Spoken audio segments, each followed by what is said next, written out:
adik-adik, selamat pagi. Selamat pagi Lause. Pagi Lause. Hari ini hari apa sih Lause? Hari Minggu.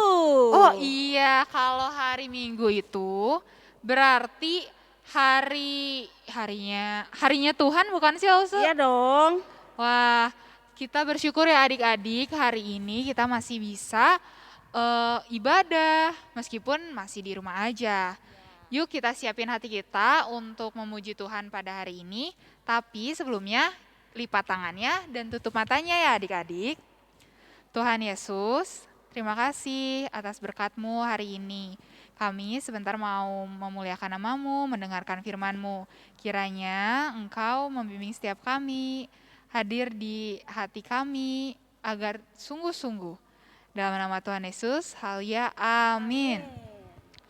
Tapi Lause Osin, harinya Tuhan itu berarti gimana sih?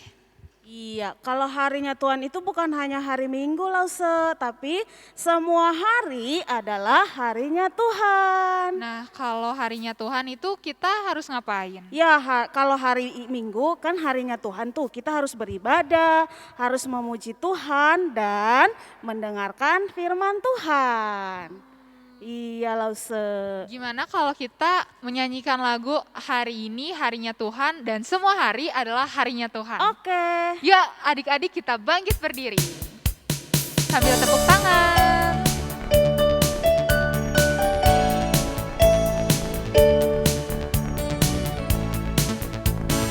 Hari ini harinya Tuhan. Hari ini harinya Tuhan, harinya Tuhan. Mari kita bersukaria, bersukaria. Hari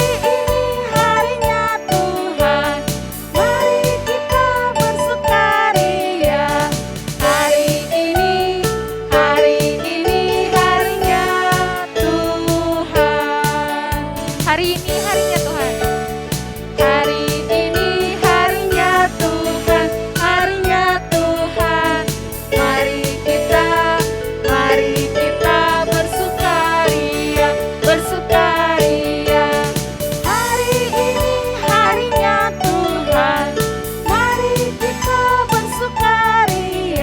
Hari ini harinya Tuhan. Hari Senin, hari Selasa, semuanya harinya Tuhan. Hari Senin, hari Selasa, harinya Tuhan, harinya Tuhan. Hari Rabu, hari Kamis, harinya Tuhan, harinya Tuhan. Hari Jumat, harinya Tuhan, hari Sabtu, harinya Tuhan. Hari Minggu, semua hari harinya Tuhan. Sekali lagi. Hari Senin, hari Selasa, harinya Tuhan, harinya Tuhan. Hari Rabu, hari Kamis, harinya Tuhan, harinya Tuhan. Hari Jumat, harinya Tuhan, hari Sabtu, harinya Tuhan. Hari Minggu, semua hari harinya Tuhan. Iya, semua hari harinya Tuhan ya Lause. Betul banget Lause. Iya, masih tetap berdiri adik-adik. Dan tetap Kita semangat. Ya betul, kita mau menyanyikan lagu Kau temanku, ku temanmu. Pakai gerakan ya? Iya, ikutin gerakan Lause-Lause ya. Oke.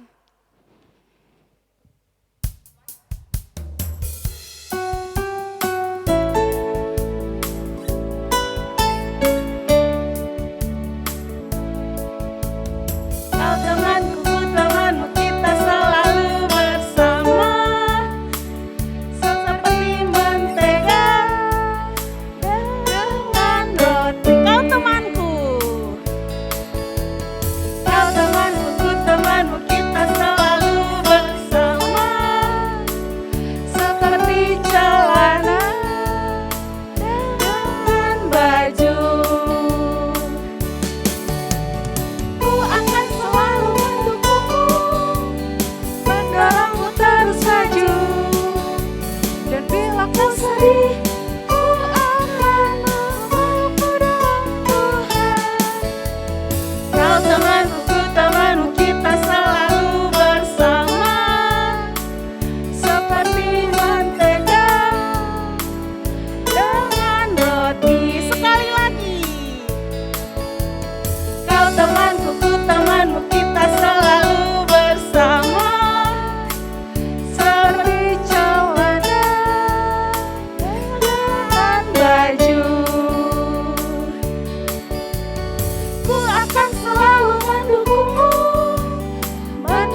adik-adik. Kita siapin hati kita ya sekarang. Adik-adik boleh balik lagi ke tempat duduk, kita siapin hati dan pikiran kita buat mendengarkan firman Tuhan. Yuk kita nyanyi Selidiki Aku.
Dan Yesus berangkat ke Yerusalem. Ada hari raya orang Yahudi. Di Yerusalem dekat pintu gerbang domba ada sebuah kolam yang dalam bahasa Ibrani disebut Betesda.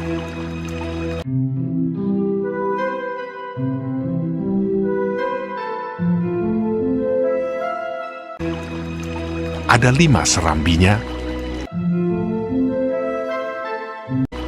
dan di serambi-serambi itu berbaring sejumlah besar orang sakit, orang-orang buta, orang-orang timpang, dan orang-orang lumpuh.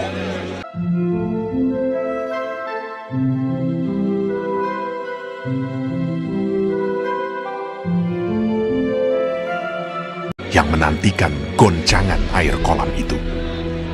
Sebab sewaktu-waktu turun malaikat Tuhan ke kolam itu dan menggoncangkan air itu. Barang siapa yang terdahulu masuk ke dalamnya sesudah goncangan air itu, menjadi sembuh, apapun juga penyakitnya.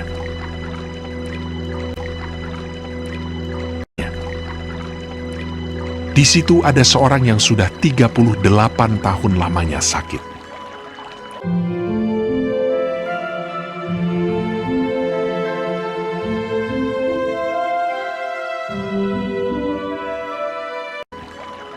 Ketika Yesus melihat orang itu berbaring di situ, dan karena ia tahu bahwa ia telah lama dalam keadaan itu, berkatalah ia kepadanya, "Maukah engkau sembuh?"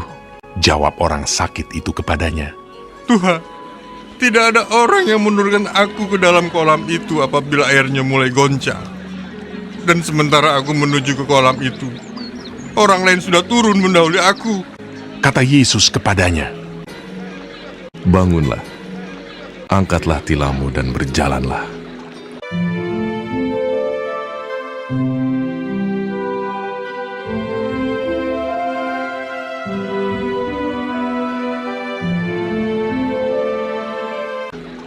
Dan pada saat itu juga, sembuhlah orang itu dan berjalan.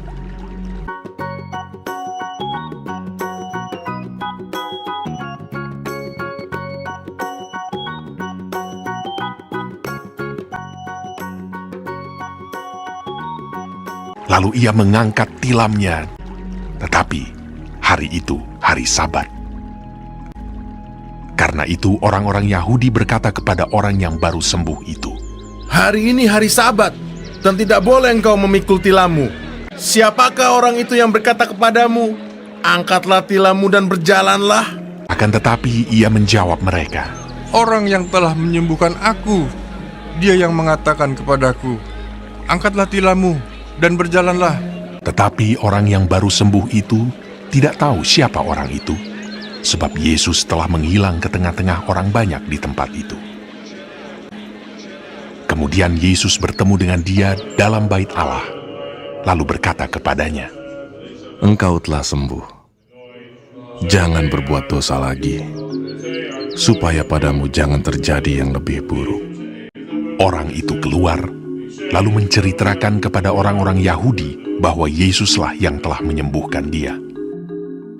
Dan karena itu orang-orang Yahudi berusaha menganiaya Yesus, karena ia melakukan hal-hal itu pada hari Sabat. Shalom adik-adik yang dikasih oleh Tuhan, mari kita sama-sama berdoa sebelum kita mendengarkan firman Tuhan. Bapa di dalam surga, ini kami anak-anak-Mu. Kami telah siap mendengarkan firman Tuhan. Kiranya Engkau berbicara kepada setiap kami dan kiranya Engkau menolong kami mengerti isi firman Tuhan hari ini. Dalam nama Tuhan Yesus kami berdoa mengucap syukur. Amin. Nah, adik-adik yang dikasih oleh Tuhan, tadi kita sudah menyaksikan bukan video tentang ilustrasi ataupun tentang firman Tuhan, yaitu tentang Yesus menyembuhkan di kolam Bethesda. Nah, adik-adik yang dikasih Tuhan, sesudah hari raya orang Yahudi, Yesus itu lagi berangkat ke Yerusalem. Di sana, dekat pintu gerbang domba, ada sebuah kolam yang bernama Bethesda dan ada 5 serambi. Di sekitar serambi itu berbaring sejumlah orang yang sakit. Apa aja yang sakit? Mungkin kalau dulu ya, saya nggak tahu ya apa udah ada sakit ginjal atau kanker. Misalkan kalau ada begitu ya, mereka ada di sana menunggu apa tuh ya? Menunggu riakan air. Riakan air tuh maksudnya air yang bergelombang begitu ya, secara kencang. Nah, di sana juga ada orang buta, orang lumpuh, orang timpang, orang tuli gitu ya, yang menantikan goncangan air itu gitu ya. Nah, sebab sewaktu-waktu malaikat itu turun ke kolam tersebut dan menggoncang air itu. Kalau air itu tergoncang, maka mereka yang sakit menjadi sembuh. Tetapi catatannya apa? Orang yang sakit yang masuk ke dalam kolam itu bisa menjadi sembuh selama ada goncangan air tersebut. Nah, di dekat kolam itu ada seorang yang sudah 38 tahun merasakan sakit. Nah, pada saat itu Yesus melihat orang itu, maka ia menanyakan apakah dia mau sembuh. Lalu orang itu menceritakan bahwa ya saya pengen sembuh tapi nggak ada yang bisa antar saya ke kolam tersebut. Semua orang di sini sakit, semua orang di sini ingin nyemplung ke dalam kolam itu. Maka tidak ada yang bisa tolong saya, tidak ada yang bisa bantu saya untuk bisa masuk ke kolam tersebut. Karena mereka waktu mau masuk ke kolam tersebut, mereka juga berlarian, mereka juga saling berebutan sehingga bisa memperoleh kesembuhan itu. Nah, lalu Yesus menyembuhkan orang sakit itu. Pada saat itu juga dia menyembuhkan dengan cara begini, angkat tilammu. Orang yang sakit ini akhirnya sembuh dan mengangkat tilam lalu berjalan. Yesus menyembuhkan orang yang sakit tersebut itu pada hari apa? Pada hari Sabat. Nah, orang-orang Yahudi memiliki aturan kalau hari Sabat tidak boleh melakukan kegiatan, tidak boleh bekerja, apalagi menyembuhkan, tidak boleh berjalan sampai berapa mil gitu ya, nggak boleh tuh. Tetapi Yesus menyembuhkan pada hari Sabat. Bagi orang Farisi atau bagi orang-orang Yahudi, Tuhan Yesus sudah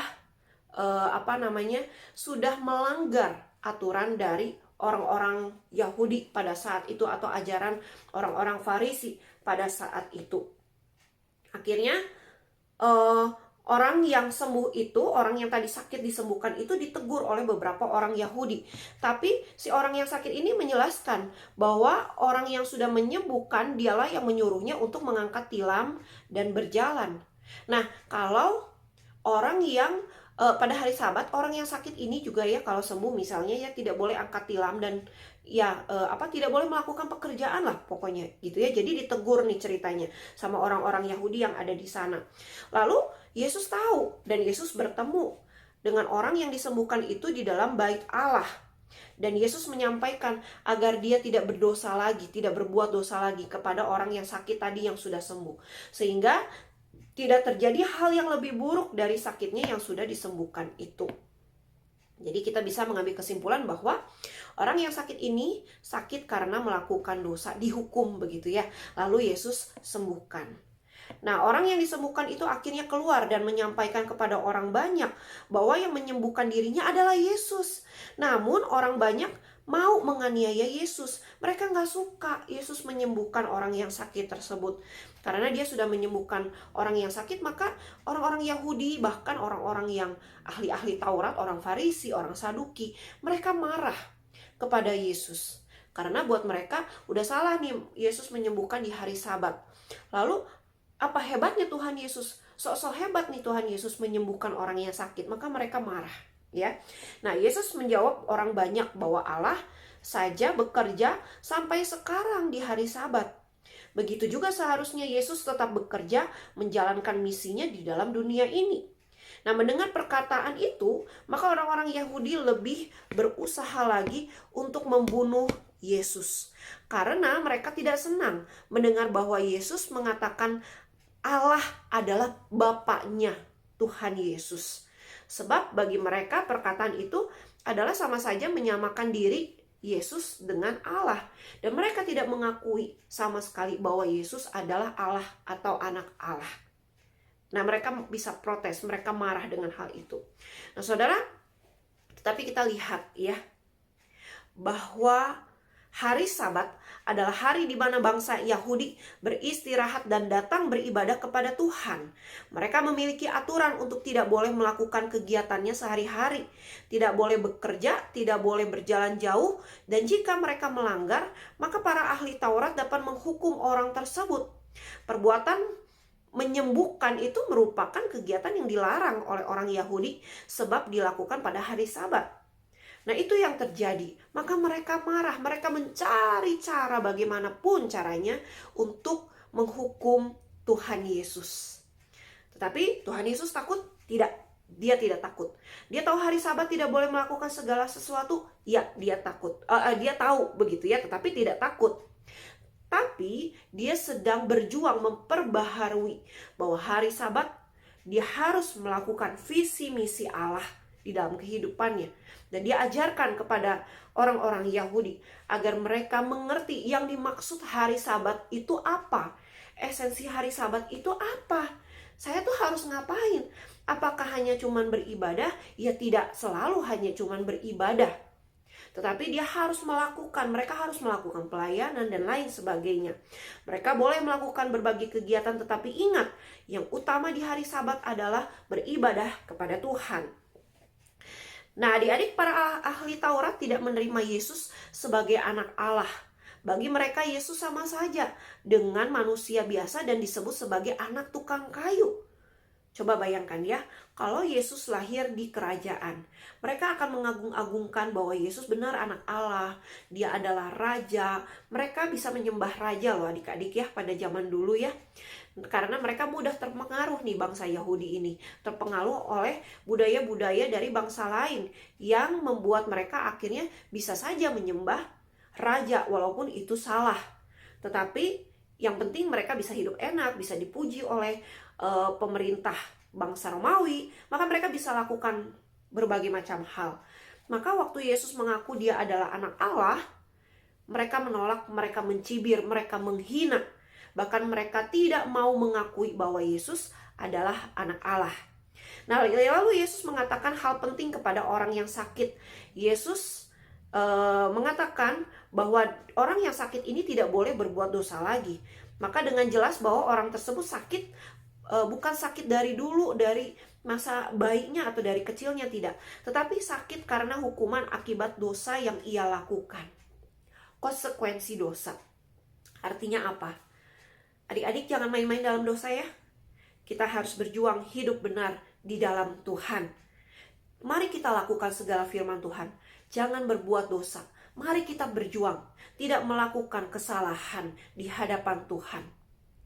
Nah, lalu selanjutnya, Yesus mengatakan bahwa Bapa di surga bekerja, begitu juga dengan dirinya yang haruslah tetap bekerja. Bekerja adalah menjalankan misi untuk menyelamatkan umat Tuhan dari hukuman maut akibat dosa. Sampai puncaknya di mana? Saat Tuhan Yesus nanti mati disalib. Nah, adik-adik, indahnya kita mengenal Tuhan Yesus. Tuhan Yesus tidak egois. Tuhan Yesus tidak memikirkan dirinya sendiri saat datang ke dalam dunia ini. Tetapi setiap hari Tuhan Yesus terus bekerja, terus berusaha, terus memperjuangkan agar orang-orang, umat-umat Allah, umat pilihan Allah dapat memperoleh keselamatan, dapat mengenal firman Tuhan. Sehingga waktu ia kembali ke surga nanti, ia melihat bahwa orang-orang Yahudi, orang-orang ataupun umat-umat Allah, orang yang dipilih oleh Allah untuk percaya kepada Dia, bisa memperoleh keselamatan, bisa memiliki bekal firman Tuhan yang benar di dalam Tuhan. Nah, itu yang ia mau. Makanya selama di dalam dunia ini dia terus berjuang untuk memberitakan firman, mengadakan kesembuhan, mengadakan berbagai mujizat. Agar apa? Agar ada bekal di dalam kehidupan orang Yahudi mengenal siapa Tuhan Yesus dan akhirnya percaya kepada Tuhan Yesus. Nah, maka setiap kita sebagai adik-adik sekolah minggu, kita tahu bahwa Yesus adalah Allah yang menyembuhkan dan Dia adalah anak Allah. Maka setiap kita mari mengandalkan Tuhan Yesus dan percaya kepada Tuhan Yesus dalam hal kesembuhan.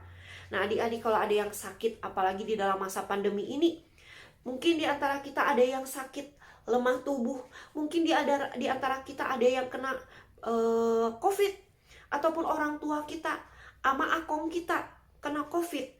Minta tolong, minta kesembuhan kepada Tuhan, karena Allah Maha Penyembuh.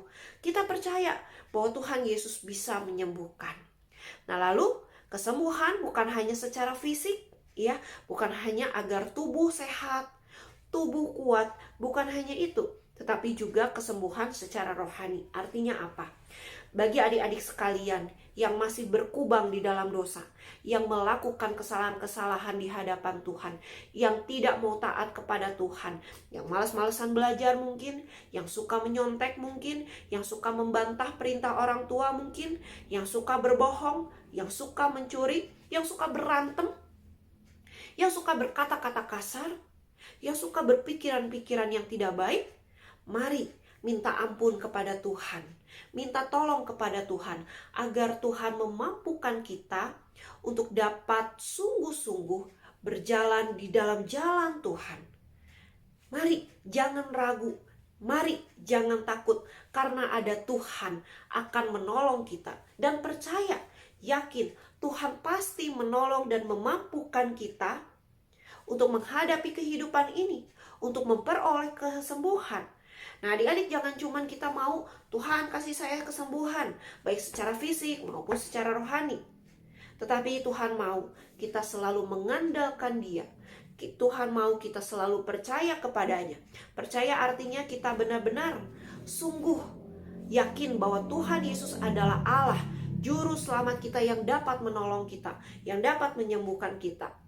Percaya juga artinya kita mau berjalan dengan Tuhan Yesus, sekalipun sulit, sekalipun misalnya kita menganggap bahwa doa kita tidak dijawab, kesembuhan fisik ya tidak diberikan kepada kita ataupun keluarga kita. Kita tidak tinggalkan Tuhan. Nah, itu artinya kita percaya kepada Tuhan. Tuhan mau kita percaya kepada Dia tidak setengah-setengah, tetapi full heart kita berikan kepada Tuhan. Kita percaya kepada Tuhan, baik di dalam suka maupun di dalam duka, baik di dalam waktu kita senang, waktu kita biasa saja, maupun di dalam kesedihan, ketakutan, ataupun di dalam kesulitan hidup yang kita alami. Tapi Tuhan mau kita tetap datang kepada Dia. Nah, ada satu ayat hafalan yang kita bisa baca sama-sama di rumah dan kita bisa hafalkan. Dalam Yohanes 5 ayat yang ke-8. Yohanes 5 ayat yang ke-8. Kata Yesus kepadanya, bangunlah, angkatlah tilammu dan berjalanlah. Sekali lagi ya. Kata Yesus kepadanya, bangunlah, angkatlah tilammu dan berjalanlah. Ini perkataan yang Yesus katakan kepada orang yang sakit tadi, yang 38 tahun menantikan yang namanya air bergelombang karena ada malaikat yang turun, menantikan orang membantu dia untuk masuk ke dalam kolam tersebut, tetapi tidak ada yang membantu. Tuhan Yesus yang membantu, Tuhan Yesus yang menolong. Biar firman Tuhan jadi ingatan bagi setiap kita sekalian, bagaimana kita belajar untuk mengandalkan Tuhan, percaya kepada Tuhan bahwa Tuhan adalah Allah Maha Penyembuh, baik secara fisik maupun secara rohani. Mari kita berdoa. Bapa, kami bersyukur kami memiliki Tuhan Yesus yang dapat menyembuhkan kami. Engkau adalah Allah, bukan hanya Maha Penyembuh, tetapi Engkau adalah Allah di dalam hidup kami. Maka ajar kami untuk mengenal Tuhan lebih dalam lagi, untuk percaya kepada Tuhan dan untuk mengandalkan Tuhan. Tolong kami ya Tuhan, anak-anak Tuhan, di dalam segala kehidupan kami, untuk hidup percaya kepada Engkau. Percaya artinya kami mengandalkan Tuhan di dalam kehidupan kami, baik di dalam suka maupun duka. Dan percaya artinya kami siap berjalan bersama Tuhan. Sekalipun susah, sekalipun sulit, kami tetap berani berjalan bersama Tuhan, melangkah bersama Tuhan, meninggalkan dosa-dosa kami, meninggalkan dosa lama kami, hidup berjalan mengikuti firman Tuhan. Tolong kami ya Bapak, mampukan kami. Dalam nama Tuhan Yesus kami berdoa, amin. Nah, adik-adik sekalian, ada pesan dari Lause sebagai pembina sekolah minggu. Yang pertama, tetap menjaga kesehatan dan melakukan protokol kesehatan dengan baik. Yang kedua, walaupun masa pandemi ini kita masih beribadah secara online, dan Lause harap benar-benar kita bisa kembali bertemu seperti biasa di gereja, tapi sekarang belum bisa. Yang kedua adalah, mari kita tetap rajin, disiplin rohani. Siapa yang bisa mendisiplinkan? Diri kita sendiri. Orang tua bisa mengingatkan, tetapi kita sendiri harus berkomitmen di hadapan Tuhan. Disiplin rohani untuk apa? Tetap beribadah kepada Tuhan. Yang ketiga, ingat, tetap berdoa kepada Tuhan, bersaat teduh kepada Tuhan, beribadah kepada Tuhan, hormati orang tua kalian, dan sayangi mereka. Sayangi adik kakak kalian, sebab Tuhan menempatkan mereka di tengah kehidupan kalian untuk saling mendukung, mensupport, saling mengingatkan, saling membimbing. Biarlah pesan ini jadi ingat-ingatan bagi kita sekalian. Tuhan memberkati kita semua. Sampai jumpa di lain kesempatan.